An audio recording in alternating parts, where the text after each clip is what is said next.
এই গরমে একেবারেই কম মশলা দিয়ে একবার এভাবে কাঁঠালের তরকারি রান্না করে দেখুন, আশা করি ভালো লাগবে। তো বেশি কিছু না, সবার প্রথমে হাতের মধ্যে সর্ষের তেল দিয়ে কাঁঠালগুলোকে ঠিক এভাবে ছোটো ছোটো করে কেটে নেব, তারপর ধুয়ে রেখে দেবো। এরপর কড়াইয়ের মধ্যে তেল গরম করে ওর মধ্যে আলু দেবো। আলু দেওয়ার পর তার মধ্যে হলুদ দিয়ে আলুগুলোকে ভালো মতো ভেজে নেব। তারপর ওই তেলের মধ্যেই জিরে, শুকনো লঙ্কা আর তেজপাতা দিয়ে কাঁঠালগুলোকে ছেড়ে দেবো। তারপর কাঁঠালের মধ্যে লবণ দিয়ে সাইডে একটু পেঁয়াজ আর গোটা রসুন দিয়ে পেঁয়াজ, আদা, রসুন ও কাঁচা লঙ্কার একটা পেস্ট দিয়ে দেব। তারপর পরিমাণ মতো 2 চামচ জিরে, 2 চামচ ধনিয়া, 2 চামচ লাল লঙ্কার গুঁড়ো দিয়ে দেব।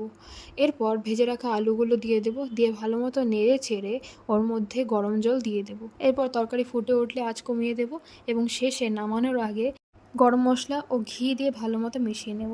বাস রেডি। তো রেসিপিটি ভালো লাগলে আমার চ্যানেলটিকে অবশ্যই সাবস্ক্রাইব করবেন। ধন্যবাদ।